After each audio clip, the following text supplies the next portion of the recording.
지금 우스터라고 하는 우스터, 여기서 월세스터 뭐 이렇게 발음하기가 쉬운데 1시간 정도 떨어져 있습니다. 센트럴 매사추세츠라고 얘기하는 우스터 카운티가 있죠. 우스터라고 하는 큰 도시가 있는데 큰 도시입니다. 아시는 분들은 잘 아실 거예요. 우스터. 거기에서 목회를 하고 있습니다. 우스터 장로교회를 섬기다가 그 지역에 감리교회가 우스터 연합감리교회가 한인교회 이렇게 있는데 연합감리교회 담임 목사님이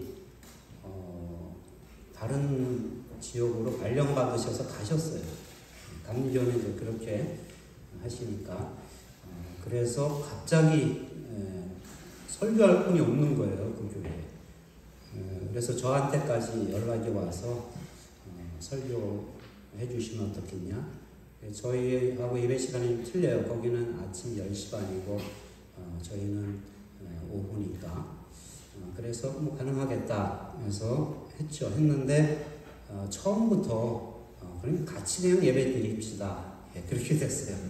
그래서 우리가 늘 푸른 교회처럼 저희도 KABC 미주 한인예수교 장로회니까 거기에 해야 될 거는 우리가 또 다 하고, 그리고 그 교회도 유나이티드 메소디스트 처치니까 미연합감리교회니까 거기에도 또 해야 될 일들이 있잖아요. 하려는 대로 비숍이 있고 또 감독이 있습니다. 그러니까 그렇게 하면서 우리 안에서는 그냥 정체성을 우스터 한인 연합교회다 이렇게 하자고 했어요. 그래서 지난번 땡스기빙 주일부터 해가지고 1년이 채 안 됐네요. 오늘까지 아침에 예배 드리고 그리고 왔습니다. 제 소개를 드리는 거예요. 그래서 브루클라인 여기 위에서도 기도도 하고 우스터 거기도 생각나시면 아는 분들 거기 계실지도 모르겠고 거기도 WPI 그리고 또 클럽도 있고 그리고 MCPHS인가요? 그것도 거기에 또 있어요. 그래서 UMass 메디컬도 있고 학교들이 꽤 많이 있습니다. 보스턴처럼 그렇게 크지는 않지만 나름대로 대도시인데 생각나시면 우스터 기억해 주시고 그리고 혹시 이진택 목사님한테 연락처 받으셔가지고 거기 오시면 뭐 점심 한번 같이 사주세요 그러면 사드리겠어요. 그러니까 편한 마음으로 가시고 아마 이 코비드 전에 제가 왔었던 것 같아요. 그 이후로는 뭐 제가 오고 싶어도 올 수 없었겠죠. 오래간만에 온 겁니다. 그러면 늘 푸른 교회 특징은 얼굴이 싹 박혀 있어요. 정말 늘 푸른 교회입니다. 교회 이름 잘 졌어요.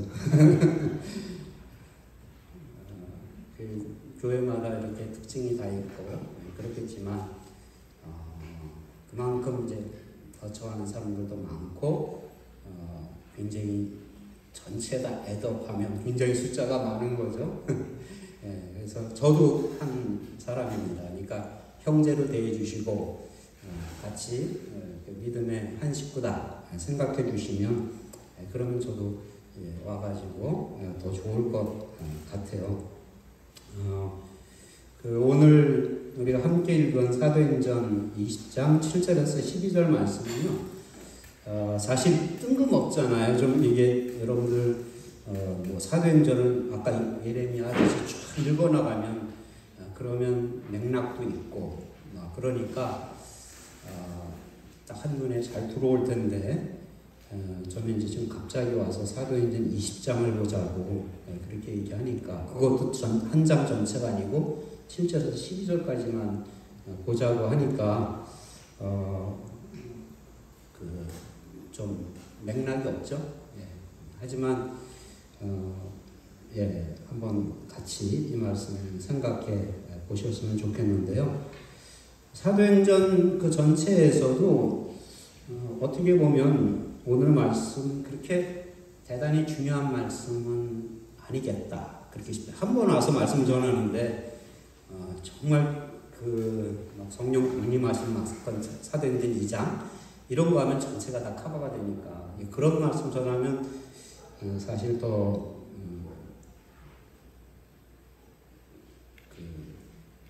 딱 성경에 대해서 여러분들이 더 큰 거를 이렇게 받으실 수 있을 것 같은데, 근데 오늘 성경 말씀은 어떻게 보면 읽다가 그냥 지나갈 수 있는 그런 말씀이겠고요.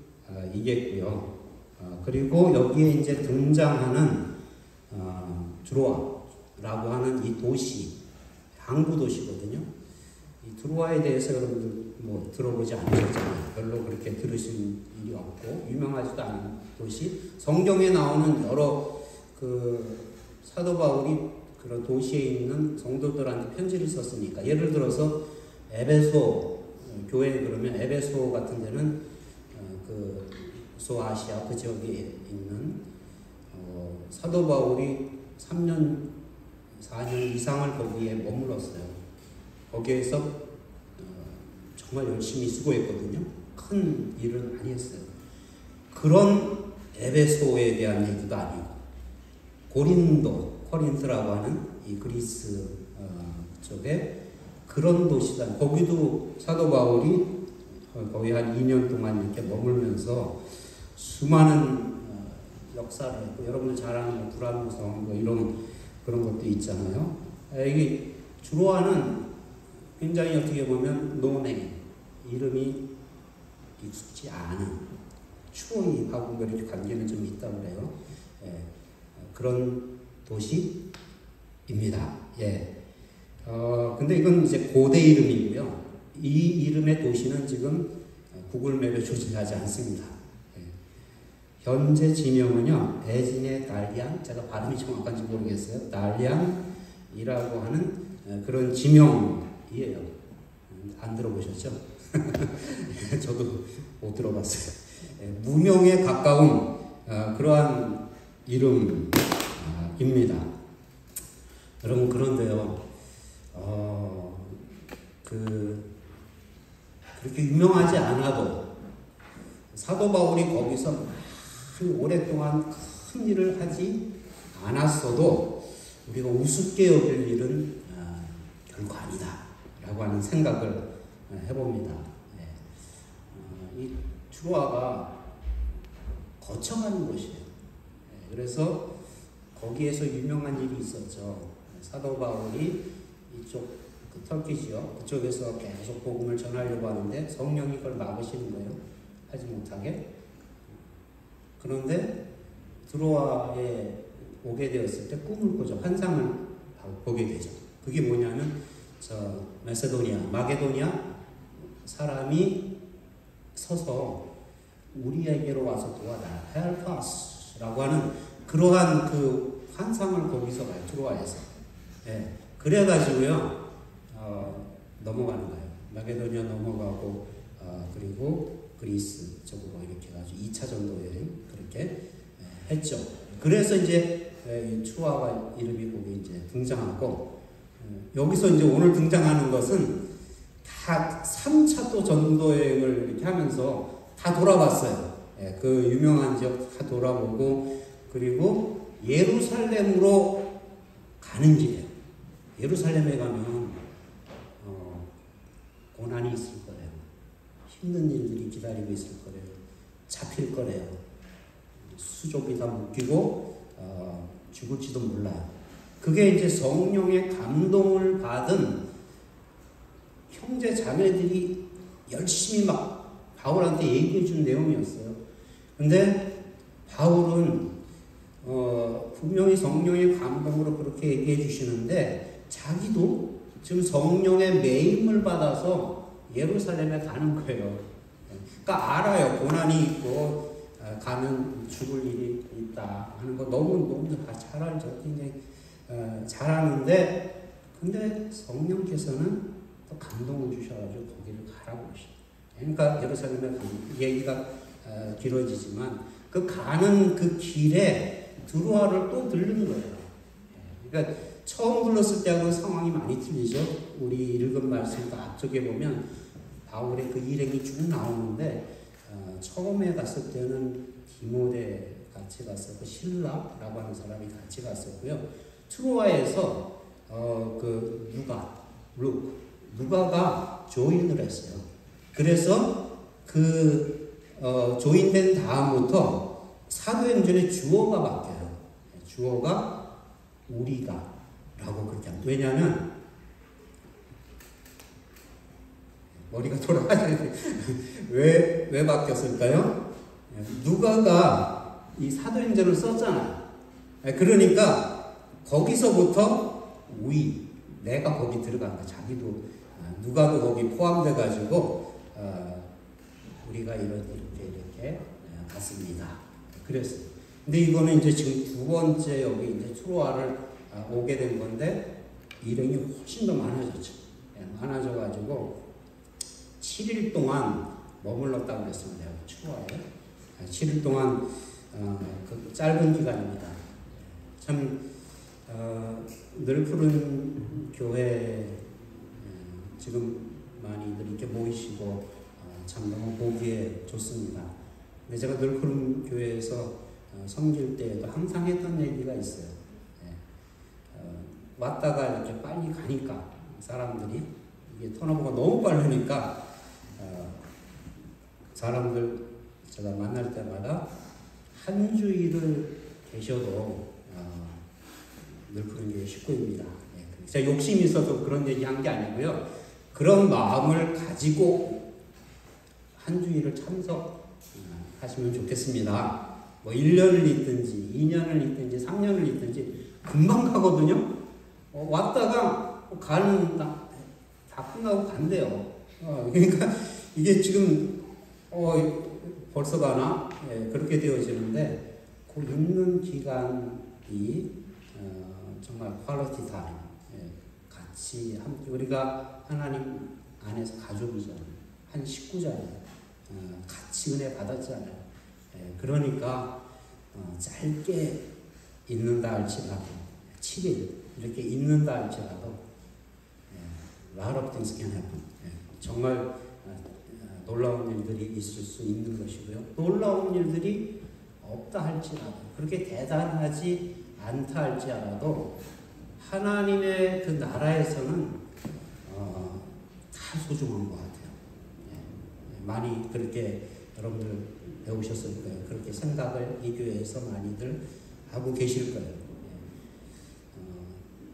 많지 않다 할지라도 적다 할지라도 작다 할지라도 하나님 나라에서는 정말 소중하고 귀한 것을 우리가 오늘 이 드로아라고 하는 도시를 생각하시면서 짧게 이렇게 지나쳐갔던 그러한 장소, 늘 푸른 교회와 같은 그런 장소이지만 하나님의 나라의 관점에서는 굉장히 아주 하나님께서는 소중하게 이 교회 여러분들을 보시리라 그렇게 믿습니다. 오늘 말씀으로 들어가면 좋겠습니다. 이 무명의 도시 그리고 별 볼 일 없었던 이 작은 며칠 있지 않았던 이 드로아에서 어떤 일이 있었는지 함께 생각해 보셨으면 좋겠습니다. 말씀으로 가보셔야죠. 7절 말씀. 우리 한번 같이 7절 말씀을 여러분들 성경이 있으시면 없으시면 그냥 계셔도 좋고 같이 한번 버전은 다 틀리지만 함께 한번 읽어주시면 감사하겠습니다. 그 주간의 첫날에 우리가 떡을 떼려 하여 모였더니 바울이 이튿날 떠나고자 하여 그들에게 강론할세 말을 밤중까지 계속하네. 여러분 여기 보니까 그 주간의 첫날이라고 돼 있습니다. 그 주간의 첫날이 한 주간의 첫날이 어떤 날이죠? 주일. 예, 주일입니다.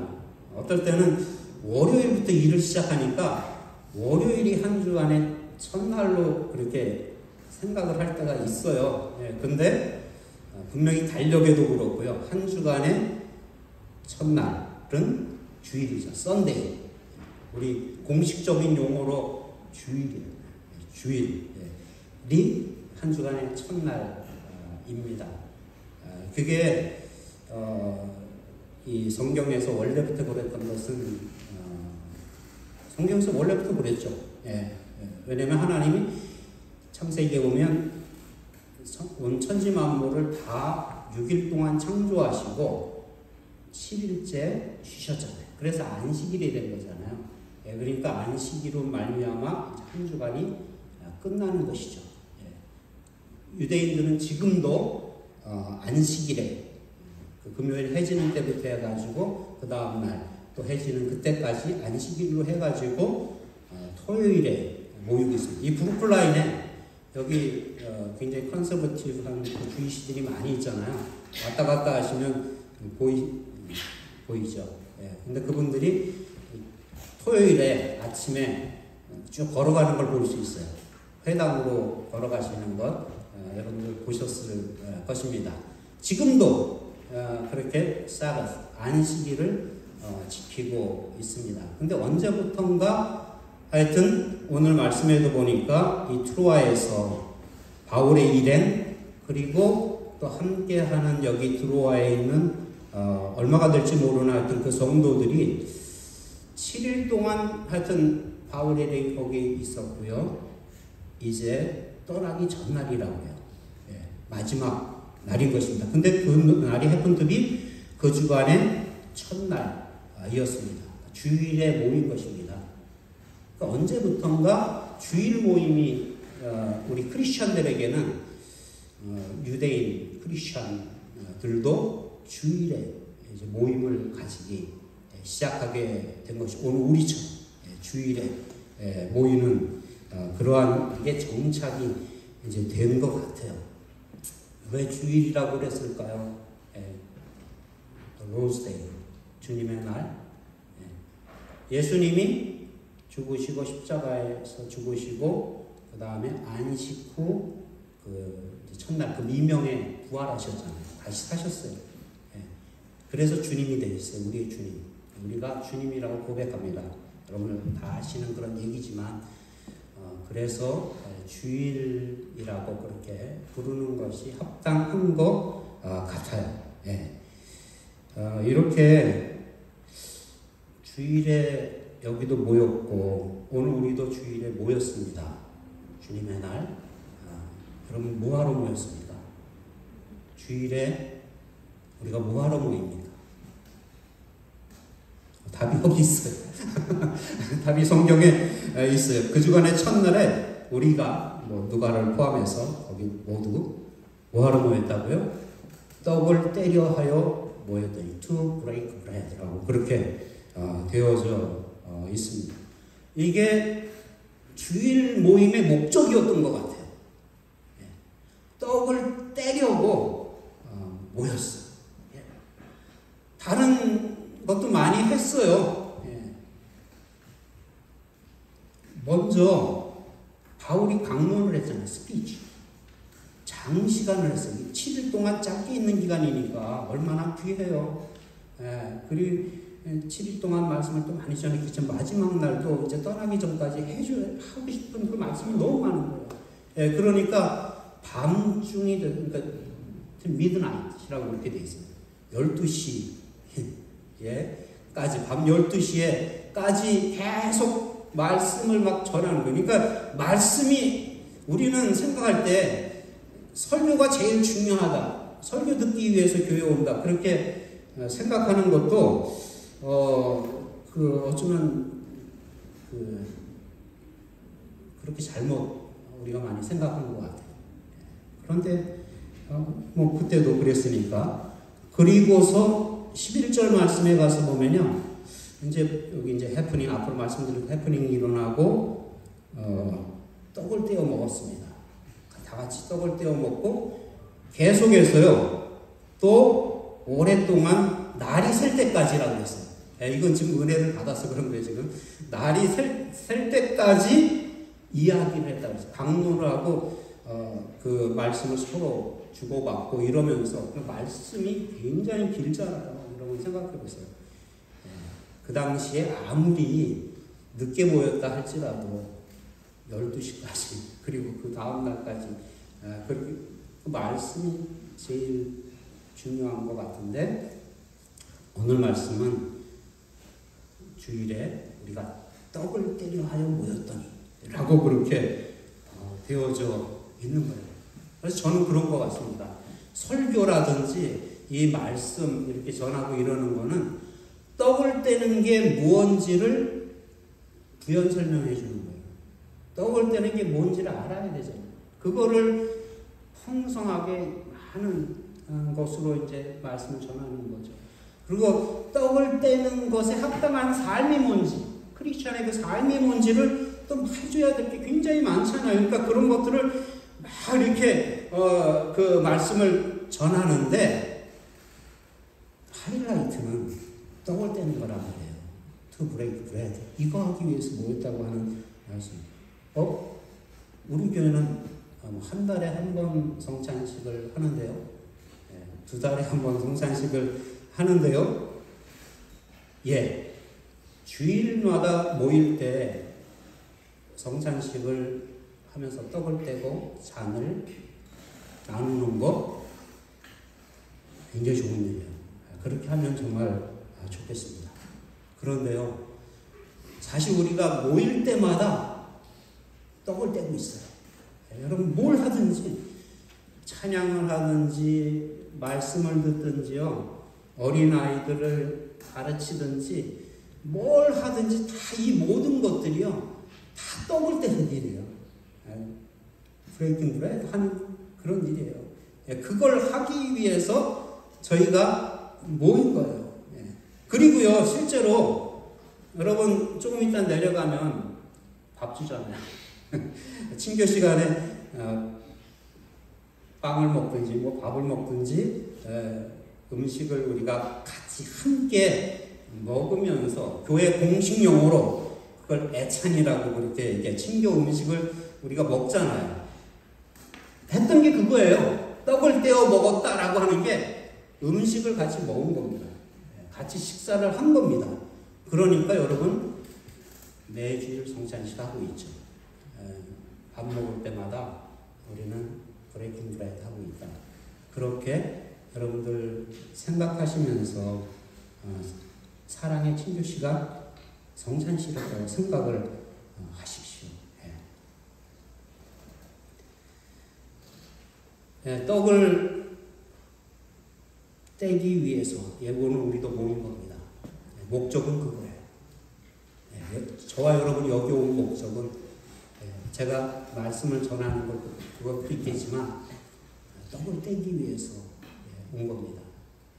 앞으로 그렇게 생각하시면서 주일에 모이셨으면 좋겠습니다.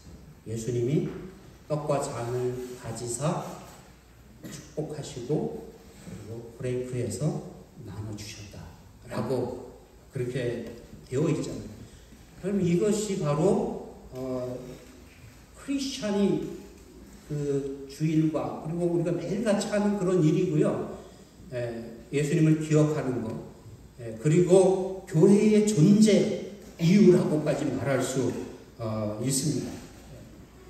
여러분, to break bread. 그 떡을 뗀다는 게 뭐죠? 떡을 뗀다는 거. 예수님이 자기의 몸을 브레이크하시는 거예요. 자기의 몸을 희생하시는 거예요. 자기의 몸을 버리시는 거예요. 내려놓으시는 거예요. 그래서 그걸 나눠주시는 거예요. 자기의 피를 흘리셔서 주시는 거예요. 그거보다 더 중요한 게 어디 있습니까? 여러분, 우리가 모여서 교회로서 해야 되는 일, 그러한 예수님의 사랑과 은혜를 우리가 기억하면서 우리도 브레이킹 브레이크 하는 것, 우리도 내가 나누어지는 것, 내가 희생되어지는 것, 내가 섬기게 되어지는 것, 다른 사람에게 나눠주는 것, 이게 주일 모임의 핵심이다 라고 하는 그 사실 우리가 기억했으면 좋겠습니다. 예, 그리고요 오늘 말씀에 보니까 이 바울의 그 강론이 계속해서 밤 12시까지 이렇게 이어지자 사건이 일어났습니다. 어떤 사건이 일어났습니까? 여러분들 아시는 그러한 내용일 거예요. 우리가 모인 윗다락에 등불을 많이 켰는데 누가의 이 기록이 굉장히 섬세하죠. 그 모인 장소 윗다락 그렇게 설명하면서 거기 모인 곳에 불을 많이 켜놨대요. 밤이니까 깜깜한 그런 또 밤이니까 하나님의 말씀을 이렇게 상상해 보시면 그려보시면 굉장히 좋을 것 같아요. 그런데 9절 말씀해 보니까 유두보라 하는 청년이 창에 걸터 앉아 있다가 깊이 졸더니 바울이 강론하기를 더 오래 하매 졸음을 이기지 못하여 3층에서 떨어지거늘 일으켜보니 죽었는지라. 그렇게 되어져 있습니다. 지금 여러분 무슨 일이 일어났는지 아시겠어요? 지금 여기서 우리가 주일에 떡을 떼기 위해 모였는데 우리 중에 한 사람이 심장마비 걸려서 지금 죽은 거예요. 얼마나 지금 샤킹한 우리 예배 못 드릴 거예요. 계속해서 앰뷸런스 오고 막 병원으로 가야 되고요. 이게 끔찍한 일이 지금 일어난 것입니다. 여러분 가만 생각해 보세요.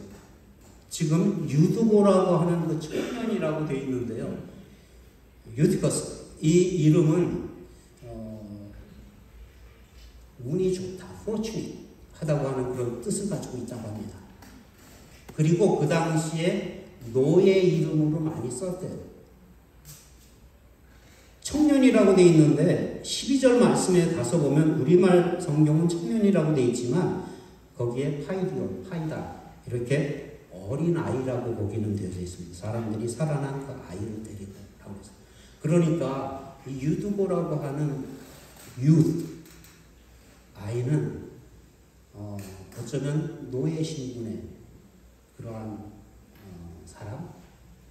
사람이었을 가능성이 굉장히 큽니다. 상상해 보시죠. 그 당시에 낮에는 열심히 일을 해야 되잖아요. 노예로서 해야 되는 그 일들이 엄청나게 많았을 것입니다. 근데 예수님 믿게 된 거예요. 그리고 모임이 너무 좋은 거예요. 말씀도 어린아이들이 여기 나와서 막 하나님 말씀 듣고 막 그 좋아하는 것처럼 말씀도 좋은 거예요. 그래서 그 창문에 3층에 창에 걸터 앉아서 유수니까 어린아이니까 충분히 뭐 그렇게 할 수 있죠. 예. 그러다가 너무 졸린 거예요. 예. 바울이 계속해서 이 말씀을 전하니까 그러지 않아도요. 아무리 말씀이 좋아도 하루 종일 여러분 일하고 와서 예배드려 보세요. 정말 힘든 일 아주 그냥 뼈까지 그렇게 일하다가 와서 예배드리면 다 졸을 거예요. 그러니까 교회에서 조는 사람 이상하게 보시면 안 될 것 같아요. 그 조는 게 너무나도 당연해요. 예. 그러다 그 졸음을 이기지 못해서 떨어진 거예요. 근데 죽었어요. 여러분 이 말씀이 이상하지 않습니까? 예? 지금 어쩌면 그 노예일지 모르는 그 아이가 너무 좋아서 모임에도 오고 그리고 말씀도 듣겠다고 앉아 있는데 그런 좋은 일 열심히 있는 거잖아요. 주일 모임에 그냥 온 게 아니고 열심히 있어서 온 거. 거기 있는 사람들이 다 그랬을 거 아니에요. 정말 그 모임이 좋아가지고 그 예배드리러 온 것이고 교제하러 온 것이고 사도 바울의 말씀을 들으려고 다 온 거거든요. 정말 좋은 일을 하고 있고 선한 일을 하고 있는데 떡을 떼러 하기 위해서 모였는데 좋은 일이 일어나야 되잖아요. 그럼 우리가 기대하는 것과 아닌가요? 내가 신앙생활 잘하면 틀림없이 내 삶에 좋은 일들이 일어날 거예요. 그게 당연한 기대 아닌가요? 아까 예레미야에 그 나온 말씀처럼 나쁜 짓을 하고 정말 악을 행하고 그러면 안 좋은 일이 일어나야 돼요. 그게 우리가 보통 생각하는 것 아닌가요? 그런데 하나님은 안 그러신 것 같아요. 하나님은 그렇게 하지 않으시는 것 같아요. 우리가 생각하는 것과는 다르게 내가 아무 잘못도 하지 않았는데, 내가 아무 악도 행하지 않았는데, 내가 특별히 잘못한 일도 없는데 우리를 고난 가운데로 지나가게 하시는 것 같아요. 고난과 불행이잖아요. 그의 이름이 fortunate인데 unfortunate한 그런 일이 일어난 거잖아요. 그게 신앙생활이에요. 잘 믿는데 고난이 있어. 정말 내가 마음 잡고서 하나님과의 관계를 잘 맺어보려고 하는데 불행이 찾아요. 여러분 안 그렇던가요? 살다 보니까 어떨 때는 참 행복하다라고 하는 그런 저절로 나오는, 한숨도 저절로 나오지만요, 행복하다라고 하는 것도 어떨 땐 저절로 나오더라고요. 예. 그래서 참 행복하다, 감사하다, 좋다, 하나님의 은혜다, 이렇게 자주 생각을 하다가도요, 딱 보이는 게 문제던 거예요. 해결할 안 돼요. 너무 아무리 기도해도 해결할 수 없는 문제가 있는 거예요. 왜 그렇지? 내가 잘못했나? 그렇게 생각하기도 합니다. 틀림없이 내가 뭔가 잘못해가지고 일어난 어떤 결과일 수도 분명히 있어요. 그렇기 때문에 회개도 해요. 근데 정말 우리에게는 고난이 많아요. 우리에게는 힘든 일이 많아요. 그 이스라엘 백성들이 이집트에서, 애굽에서 구원받아가지고요. 그러면 가나안 땅으로 들어가면 얼마나 좋아요. 40년 동안 광야생활. 그러니까 신앙생활은 그런 거예요. 신앙생활에는 틀림없이 광야가 있어요. 틀림없이 고난이 있어요. 틀림없이 불행이 찾아와요. 여러분 이거 우리가 기대하셔야 됩니다. 잘 믿는데 왜 이런 일이 일어나는가? 이게 아니고요. 잘 믿었기 때문에 고난이 찾아와요. 잘 믿었으니까 찾아오는. 그런 거 없이 잘 사는 사람들도 많잖아요. 예수님 믿지 않는데 걱정 없이 잘 되는 그런 사람들 많이 있잖아요. 정말 몸이 죽도록 피곤했어도 성도들의 모임이 좋고 말씀이 좋아서 열심히 참석했는데 3층에서 추락사, 이 끔찍한 죽음이 도대체 웬 말이라 하는 뜻입니다. 여러분 그렇기 때문에요, 여러분 기대하실지 모르겠는데 왜 이런 고난을 하나님이 주실까? 고난이 일어날까? 힘든 일이 있을까? 불행이 있을까? 물어보신다면 답이 없어요.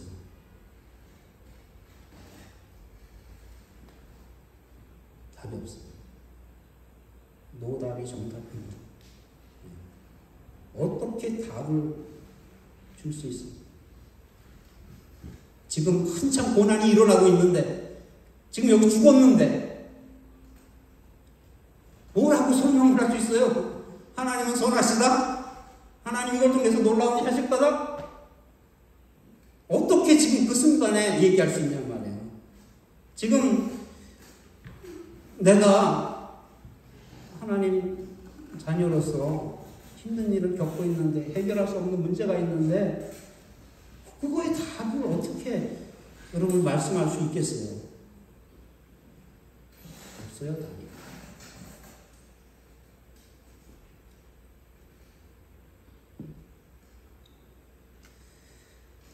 그런데 오늘 스토리는요, 불행으로 끝나지는 않습니다. 10절 말씀에 가서 보니까 바울이 내려가서 그 위에 엎드려 그 몸을 안고 말하되 떠들지 말라. 생명이 그에게 있다 하고 라고 그렇게 되어 있습니다. 분명히 사람들이 내려가서 확인했거든요. 죽었는지요. He's dead. 죽었어요. 유두고가 죽었어요. 확실한 겁니다. 근데 바울이 내려가서 그 위에 엎드렸다고 했어요. 자기 몸을 던져가지고요. 포개는 것처럼 그렇게. 그리고 그를 몸을 안았어요. 품었어요. 어떤 일이 일어나는지 모르겠어요. 글쎄요. 완전히 죽었다가 지금 그에게 원래 생명이 돌아온 건지 아니면 새로운 생명이 주어진 건지 목숨이 붙어있다라고 그렇게 얘기했으니까 완전히 떨어지지 않고 목숨이 끊어진 게 아니었는데 다시 살아난 건지 정확히 알 수가 없어요. 근데 놀라운 일이 일어난 거죠. 생명이 그에게 있다. 그러니까 일어나가지고 그 몸에 다시 조인을 하고 그리고 지금 아무 일이 없었던 것처럼 그렇게 유두고가 행동을 하는 거예요.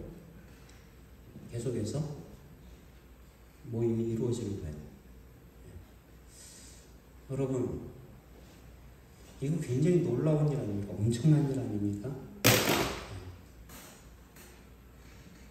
그래서요, 사도행전에 보면 그 signs and wonders 이런 기사와 표적 이런 것들이 많이 있잖아요. 여러분 사도행전 보셔서 아시지만 놀라운 일들이 굉장히 많이 있는데 사람들이 다 놀라죠. unthinkable한 그런 일이 일어나니까 그것 때문에 몰려들어요. 사람들이 기이해서 참 신기하고 놀라워서 어떤 사람은요 그거를 돈 주고 살려고 그랬어요. 그런 능력을 너무 놀라우니까. 예.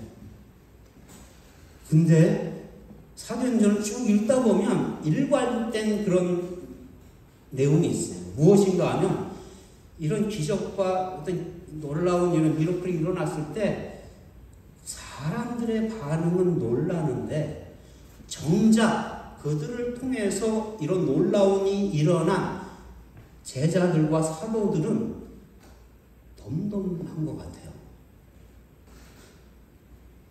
일관돼요, 그게. 여러분 신기하지 않습니까? 보통 기적이 일어나면 내가 기적을 해갖고 뭐 했고 이게 자랑거리잖아요. 놀라운 일이잖아요. 나를 통해서 이런 일들이 막 일어났다라고 하는 보니까 그게 신기하지 않겠어요? 근데 안 그래요. 여기 사도행전 말씀에서는요. 그렇지가 않아요. 네. 뭐에 놀라는가 하면요. 뭐에 관심을 갖는가 하면요.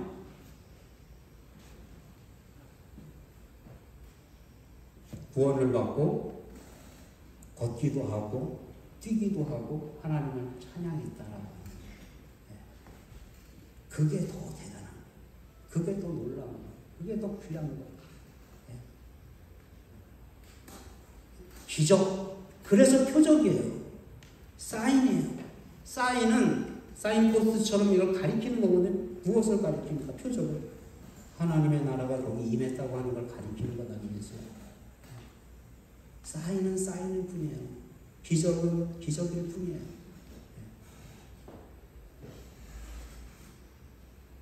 진짜 기적은, 진짜 놀라운 일은 죽었던 사람이 살아나서 하나님 알게 되고 그에게 새 생명이 주어지는 거예요. 이걸 제일 정확하게 알고 있는 사람이 누구예요? 사도 바울 아닙니까? 사도 바울은요 전혀 완전히 죽음의 삶을 살고 있었어요. 죽이는 삶을 살고 있었어요. 그렇게 자기의 삶이 계속해서 그렇게 갔어요. 그걸로 끝날 수 있었어요. 그런데 죽은 것 같은 그의 삶 가운데 부활하신 예수님이 찾아오셨죠. 사울아 사울아 네가 왜 나를 이렇게 핍박하느냐 라고 이렇게 말씀하십니다. 거기에서 새 생명이 주어지다니까. 부활을 사도 바울은 다른 사람들보다도요 더 확실하게 체험한 사람.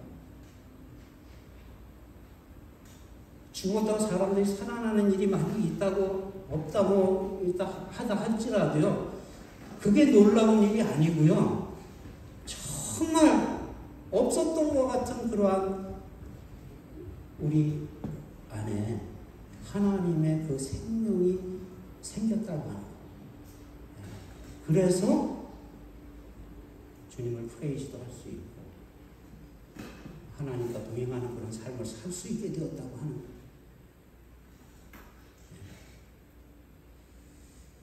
어쩌면 우리에게 고난, 힘든 일 답은 없어요. 답은 없는데 하나님께서는 이런 것들을 우리들에게 주시기 위해서 고난 가운데 우리를 두시는지 모르겠습니다. 굉장히 뿌듯하죠. 굉장히 아주 어떻게 보면 좀 잔인해 보이는 면도 있잖아요. 네. 하나님이 막 이거 1차적으로 그렇게 하신 게 아니라 지금 상황이 그렇잖아요. 졸다가 떨어졌잖아요. 힘들어가지고 너무 피곤해가지고. 예. 바울은 오래 설교했고 이런 정말 우리에게 닥쳐오는 감당할 수 없는 어려움, 힘든 일 거기에 내가 매몰될 수밖에 없고 정말 여기 성도들이 막 떠들었다 그러는데 아마 정말 그 슬픈 광경을 보면서 어찌할 줄 몰라서 막 떠들어야 되고 오열하고 막 그랬을 거예요. 지금 예배 드리기 위해서 떡을 떼기 위해서 모였는데 이런 불행이 막 일어나니까 어떻게 해요? 그런데 하나님께서는 이런 고난을 통해서 우리에게 생명을 주시는 참 생명을 주시는 이 일을 오늘도 하고 계신다.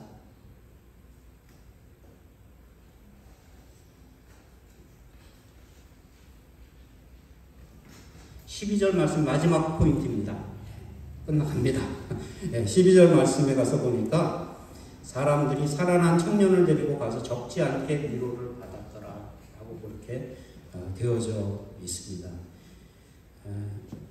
살아난 그 아이 유드고를 데리고 가서 같이 올라가서 같이 좀 떡도 떼어 먹고 그리고 하나님 말씀 계속 듣기도 하고 그러면서 그 살아난 청년을 데리고 가서 위로를 받았더라라고 그렇게 되어져 있어요.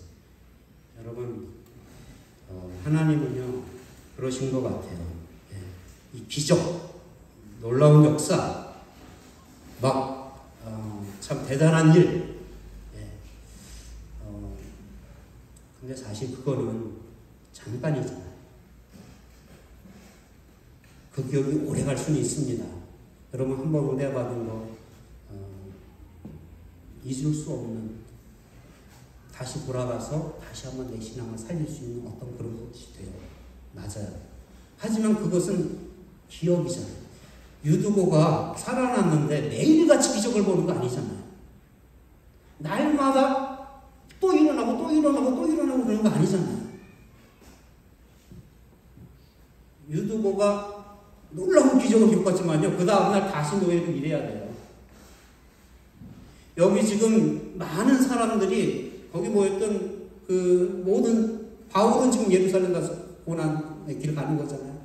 많은 사람들이 그 다음날 이제 다 자기의 그 어려운 상황 속으로 다 돌아가야 돼요. 월요일 많은 일들이 기다리고 있어요. 해결할 수 없는 문제들이 기다리고 있어요. 다시 다 돌아가야 돼요. 기적은 잠깐이에요. 기적 때문에 신앙생활 한다는 것은 틀려요. 왜요? 이스라엘 백성들 보세요. 40년 동안 그 이집트에서 얼마나 많은 그 기적들을 봤어요. 그럼에도 불구하고 원망하고 불편해요. 그게 현실이에요. 그게 신앙생활이에요. 근데 오늘 여기 보니까 적지 않게 위로를 받았더라. encouragement에 대해서 말씀하고 있습니다. 여러분 기적, 놀라운 역사, 이거 우리에게 일어나지 않지만 항상 변함없이 늘 우리에게 있는 게 있어요. 하나님의 위로입니다. 인커리지먼트. 하나님의 그 인커리지먼트는 never leave us. 지금도요. right now. 여러분, 오늘 우리가 뭐 하기 위해서 모였어요? 떡을 떼기 위해서 모였습니다. 모여가지고 무엇을 해요? 하나님의 위로를 받아. 인커리지먼트를 받고 가는 거예요. 받았으니까 인커리지를 또 하는 거죠. 다른 사람을 인커리지 하는 거예요. 위로를 하는 거죠. 격려를 하는 거죠. 그러니까 아무 힘이 없는 것 같아요, 여러분. 정말 위로의 말처럼 힘이 없는 게 어디 있어요, 여러분? 위로해. 기적이나 아무 힘이 없는 것 같잖아요. 여러분, 그러나 그렇지가 않아요. 그렇지가 않아요. 하나님이 하시는 일은 인커리지먼트예요. 인커리지먼트. 우리를 왜 다 해주시는 게 아니고요. 우리를 인커리지. 이 인커리지먼트는 여러 가지로 옵니다. 이런 기적으로도 올 수 있고요. 사도 바울 보세요. 사도 바울이 이 유두보를 안고 정말 전심전력해요. 정말 몸을 다 쓰고요. 마음을 다 써요. 이렇게 사역하는 목사님들을 통해서도 와요. 위로는요. 그리고 같이 이렇게 함께 떡을 떼면서 친교하는 자리에서도 위로는 와요. 인커리지먼트는 여러 가지로 와요. 여러분들이 이 더운 날 정말 시원한 그런 음료수를 마실 때도 인커리지먼트가 온다니까요. 하나님이 주신 인커리지먼트가. 네? 그러면 너무나 소스가 많아요. 지금 옆에 있는 분들을 통해서 인커리지먼트를 주세요. 그래서 이걸 가르쳐서요. 보혜사 성령이라고. 보혜사 성령님. 성령님은 인커리지먼트를 주시는 분이 있어요. 우리에게 다른 거 안 주세요. 다른 거 안 주세요. 힘이 없다고요? 제일 중요한 게 인커리지먼트. 제일 중요한 게. 정말 우리를 다시 한번 일으키시고 우리를 다시 한번 용기 주시고 우리를 다시 한번 소망 주시고 그래서 나도 쓰러진 넘어진 지체, 힘들어하는 그런 지체들을 위로할 수 있는 하나님은 위로의 하나님이십니다. 성령이 우리 안에 있다고 하는 열매는 위로, 하나님의 그 위로를 내가 눈을 열고 볼 수 있는 거예요. 오늘 예배를 드리면서도 하나님의 나에게 주신 인커리지먼트. 그것 때문에 살아가요. 고난이 있고 힘든 일이 내일도 있지만은 그것 때문에 살아가요. 다른 사람을 통해서 나에게 주신 인커리지먼트 때문에 살아가요.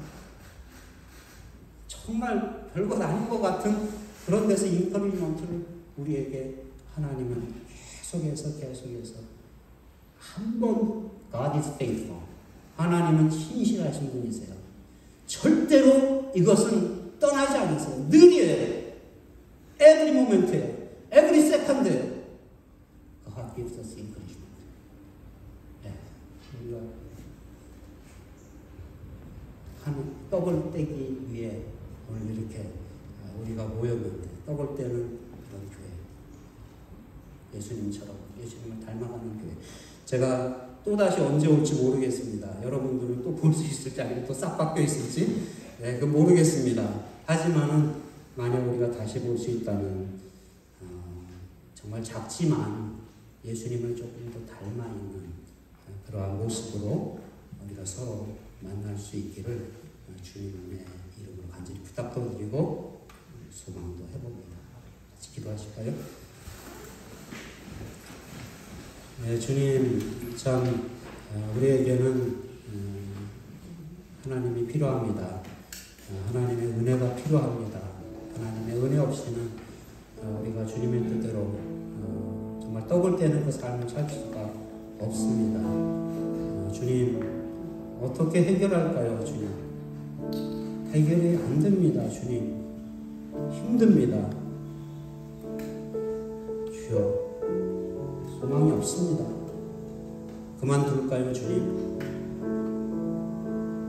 괴롭습니다. 그러나 그때 우리에게 다가오셔서 말씀해 주시는 위로와 격려의 주님으로 말미암아 저희들 다시 설 수 있음을 오늘 다시 한번 생각해 봅니다. 은혜 허락하여 주시는 것 감사드립니다. 예수님의 이름으로 기도하옵나이다.